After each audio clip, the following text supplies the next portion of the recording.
ಖುಷಿ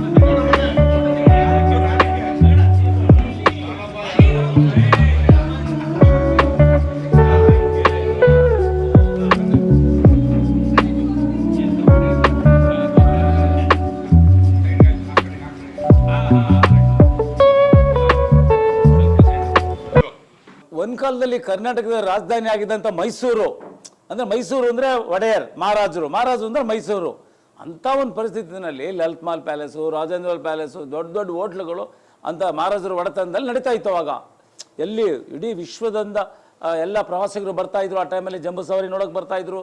ಮತ್ತು ಎಲ್ಲ ವಿವಿಧ ಬೃಂದಾವನ್ ಗಾರ್ಡನ್ ಇರ್ಬೋದು, ಮತ್ತೊಂದು ಚಾಮುಂಡಿ ಬೆಟ್ಟ ಇರ್ಬೋದು, ಎಲ್ಲ ಪ್ರೇಕ್ಷಣೀಯ ಸ್ಥಳಗಳಿಗೆ ಬರ್ತಾಯಿದ್ರು ಅವಾಗ ಎಲ್ಲ ಪ್ರವಾಸಿಗರು ನೋಡಲಿಕ್ಕೆ.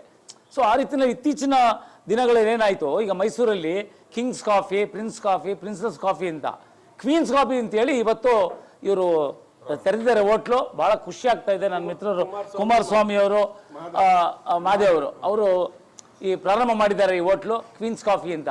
ಅಂದರೆ ಮೈಸೂರು ಅಂದ ತಕ್ಷಣ ಒಡೆಯರು, ಮಹಾರಾಜರು ಅಂತ ಯಾರೇ ಬಂದರೂ ಕೂಡ ಪ್ರವಾಸಿಗರು ಜ್ಞಾಪಿಸ್ಕೊಂಡು ಅವ್ರು ಕಾಫಿ ಕುಡಿಬೇಕು ಅನ್ನೋ ರೀತಿಯಲ್ಲಿ ಈಗ ಕಾಫಿ ನಾನು ಕೂಡ ಕುಡಿತಾ ಇದ್ದೀನಿ.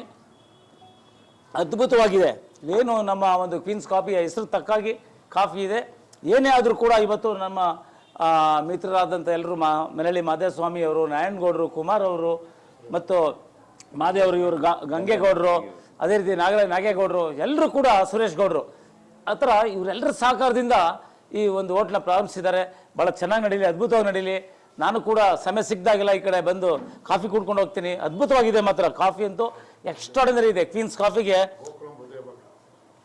ತುಂಬ ಅರ್ಥಗರ್ಭಿತವಾಗಿದೆ. ಈ ಗೋಕುಲಂ ಎಷ್ಟು ದೊಡ್ಡ ಬಡಾವಣೆಯಾಗಿ ಬೆಳೆದುಬಿಟ್ಟಿದೆ ಇವಾಗ. ಈ ಮತ್ತು ವಿ ಮಾಲ್ಗೆ ಸೇರಿದಂಗೆ ಇರೋದ್ರಿಂದ ಈ ಎಲ್ಲ ಮಾಲ್ಗಳಿಗೂ ಕೂಡ ಇದು ಒಳ್ಳೆ ಸೆಂಟ್ರ್ ಆಗುತ್ತೆ, ಒಳ್ಳೆ ಹೋಟ್ಲಾಗುತ್ತೆ. ಆಗಲಿ, ಇದು ಚೆನ್ನಾಗಿ ಬೆಳೀಲಿ. ನೀವು ಒಳ್ಳೆ ಗ್ರಾಹಕರಿಗೆಲ್ಲ ಚೆನ್ನಾಗಿ ಕಾಫಿ ಕೊಡಿ, ಒಳ್ಳೇದಾಗಲಿ. ಆಲ್ ದ ಬೆಸ್ಟ್, ಚೆನ್ನಾಗಿ ಬೆಳೀಲಿ ಅಂತ. ಜೈ ಹಿಂದ್. ಈ ವಾರದಲ್ಲಿ ನಮ್ಮ ಸಮಾಜ ಕಲ್ಯಾಣದಲ್ಲಿ ರಿಟೈರ್ಡ್ ಆಗಿರೋದು ಇವರು. ಈ ವಾರದಲ್ಲಿ ಈಗ ಹೋಟೆಲ್ ಉದ್ಘಾಟನೆ ಮಾಡ್ತಾ ಇದ್ದೀರಾ ನೀವು? ಹೌದು. ಹೆಂಗ್ ಅನಿಸುತ್ತೆ? ಇಲ್ಲ, ಅದು ಏನಂದ್ರೆ ಈಗ ಅದು ನಮ್ಮ ಭಗೀರಥ ಸಿನಿಮಾ ಎಲ್ಲ ಅದು ಸ್ವಲ್ಪ ಯಶಸ್ವಿ ಆದಮೇಲೆ ಪಾಪ ಎಲ್ಲ ಗೆಳೆಯರು, ಮಿತ್ರರು ಎಲ್ಲರೂ ಕೂಡ ಕರೀತಾ ಇದ್ದಾರೆ ಎಲ್ಲ ಕಡೆ. ನನಗೆ ಎಲ್ಲಿ ಸಮಯ ಸಿಗ್ತಾ ಇಲ್ಲ ಈಗ, ಯಾಕೆಂದರೆ ಶೂಟಿಂಗ್ ಈಗ 2-3 ಸಿನಿಮಾ ಮಾಡ್ತಾ ಇರೋದ್ರಿಂದ ಸಮಯ ಸಿಗ್ತಾನೇ ಇಲ್ಲ. ಆದರೂ ಕೂಡ ಎಲ್ಲದೂ ಒಂದು ಕಡೆ ಬಿಡುವು ಮಾಡ್ಕೊಂಡು ಬಂದು ಈ ರೀತಿ ಭಾಗವಹಿಸ್ತಾ ಇದ್ದೀನಿ. ಅವ್ರಿಗೆ ಶುಭ ಕೋರ್ತಾ ಇದ್ದೀನಿ. ಅವರು ಕೂಡ ಭಾಳ ಪ್ರೀತಿಯಿಂದ ನನ್ನನ್ನು ಆಹ್ವಾನಿಸ್ತಾ ಇದ್ದಾರೆ. ಭಾಳ ಖುಷಿ ಆಗ್ತಾ ಇದೆ. ಇಂಥ ಒಂದು ಸಂದರ್ಭದಲ್ಲಿ ನಮ್ಮ ಈ ಪಿಕ್ಚರ್ ಭಗೀರಥ ಯಶಸ್ವಿ ಆದ ನಂತರ ಈಗ ಬೇರೆ ಶೂಟಿಂಗ್ ಮಾಡ್ತಾ ಇರೋದ್ರಿಂದ ಇಂಥ ಕಡೆ ಬಂದು ಹೋಗ್ಲಿಕ್ಕೆ ಖುಷಿ ಆಗ್ತಾ ಇದೆ. ಮತ್ತು ಇಲ್ಲಿ ಬಂದರೆ ಏನಾಗುತ್ತೆ, ಎಲ್ಲ ಗೆಳೆಯರು ಮತ್ತು VIPsಗಳು ಎಲ್ಲ ಬರ್ತಾ ಇದ್ದಾರೆ. ನೋಡಿದೆ ನಾನು ಈಗ ಅಲ್ಲಿ ಸುಮಾರು 10 ನಿಮಿಷದಿಂದ ಎಲ್ಲ ಬರ್ತಾ ಇದ್ದಾರೆ ಈ ಹೋಟ್ಲಿಗೆ. ಭಾಳ ಖುಷಿ. ಅವ್ರನ್ನೆಲ್ಲ ಭೇಟಿ ಮಾಡ್ಬೋದು ನಾನು ಎಟ್ ಎ ಟೈಮ್. ಯಾವುದೋ ಒಂದು ಅರ್ಧ ಗಂಟೆ ಬಂದರೆ ಪೀಕ್ ಅವರ್ನ ಇವ್ರನ್ನೆಲ್ಲ ಭೇಟಿ ಮಾಡ್ಬೋದು. ಸೊ ಹಾಗಾಗಿ ಭಾಳ ಅದ್ಭುತವಾಗಿ ಇದೆ ಹೋಟ್ಲು, ತುಂಬ ಚೆನ್ನಾಗಿ. ಹೋಟ್ಲಿಗೆ ಈಗ ನಾಯಕ ನಟನಾಗಿ ಬಂದಿದ್ದೀರಾ, ಆದರೆ ಇಲ್ಲಿ ನಿಮ್ಮ ಪಕ್ಷಕ್ಕೆ ನೋಡೋದ್ರೆ ಎಲ್ಲ ಪಕ್ಷದವರು ಇಲ್ಲಿ ನಿಮ್ಮ ಸ್ನೇಹಿತರು ಇಲ್ಲೇ ಇದ್ದಾರೆ. ಅದೇ ಇದೊಂದು ಸೆಂಟ್ರ್ ಆಗುತ್ತೆ ಅನ್ನಲ್ಲ, ಸೆಂಟ್ರ್ ಆಗಿದೆ ಈಗಾಗಲೇ ಸೆಂಟ್ರ್ ಆಗೋಯ್ತದು. ಸೊ ಹಾಗಾಗಿ ಕೇಂದ್ರ ಬಿಂದು ಇದು ಒಂದು ರೀತಿ ಎಲ್ಲರೂ ಸೇರ್ಲಿಕ್ಕೆ ಒಂದು ಕೇಂದ್ರ ಬಿಂದು, ಒಳ್ಳೆ ಜಾಗ. ಕ್ವೀನ್ಸ್ ಕಾಫಿ ಚೆನ್ನಾಗಿ ನಡೀಲಿ. ಇದು ಭಾಳ ಕುಮಾರಸ್ವಾಮಿಯವರ ಮಾಲೀಕತ್ವದಲ್ಲಿ ಚೆನ್ನಾಗಿ ನಡೀಲಿ ಅಂತೇಳಿ ನಾನು ಮತ್ತೊಮ್ಮೆ ಅವ್ರಿಗೆ ಶುಭ ಕೋರ್ತಾ ಇದ್ದೀನಿ.